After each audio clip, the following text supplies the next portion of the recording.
विधानसभा चुनाव को लेकर तैयारियां जोरों पर हैं। ऐसे में आम आदमी पार्टी को कई अन्य दलों का साथ भी मिल रहा है। सपा, तृणमूल कांग्रेस, शिवसेना के बाद राष्ट्रीय लोकतांत्रिक पार्टी ने भी अरविंद केजरीवाल को समर्थन देने का ऐलान कर दिया है। आरएलपी के अध्यक्ष हनुमान बेनीवाल ने दिल्ली में आम आदमी पार्टी के सांसद संजय सिंह से मुलाकात की है। बिहार के मुख्यमंत्री नीतीश कुमार ने दरभंगा में वृद्ध आश्रम का निरीक्षण और उद्घाटन किया।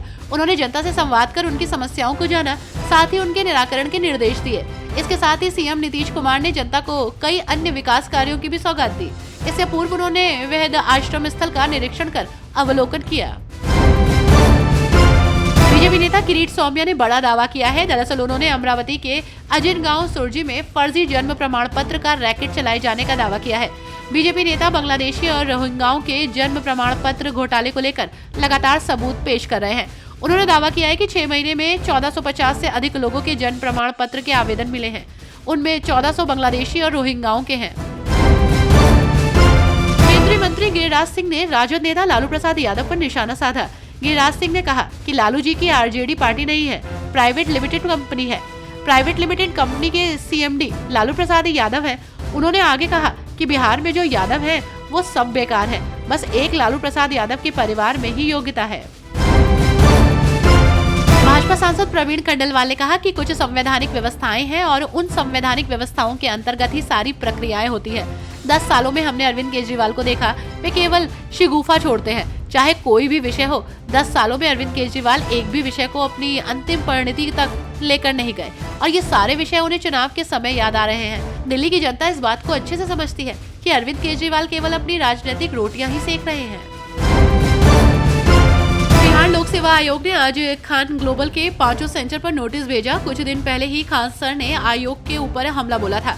हमले में खान सर ने आयोग पर सीट बेचने का आरोप लगाते हुए चोट चोट्टा और बहुत कुछ कहा था, जिसके बाद दिल्ली के मुखर्जी नगर, करोल बाग, पटना के बोरिंग रोड और मुसलपुर हाट और प्रयागराज वाले सेंटर्स पर नोटिस भेजा गया है।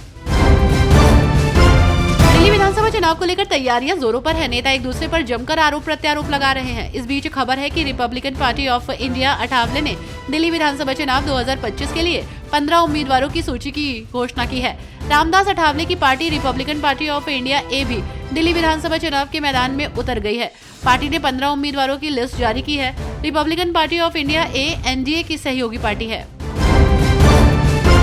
कांग्रेस सांसद शशि थरूर ने ईवीएम पर महाराष्ट्र के मंत्री नितेश राणे की विवादास्पद टिप्पणी की निंदा की है और इसे काफी चौंकाने वाला बताया है।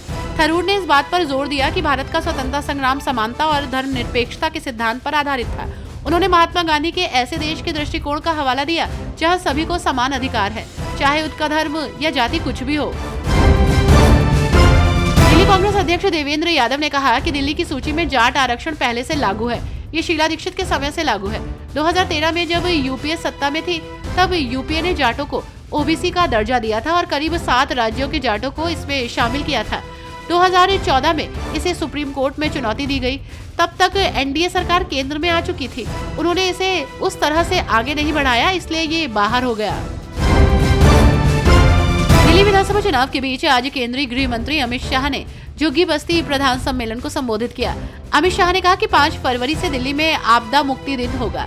आपदा ने पंजाब को झांसा दिया। झूठ और गुमराह करना आपकी राजनीति है। दिल्ली को आपदा मुक्त करने का समय आ गया है। आपदा वाले झूठ बोलकर वोट लेते हैं।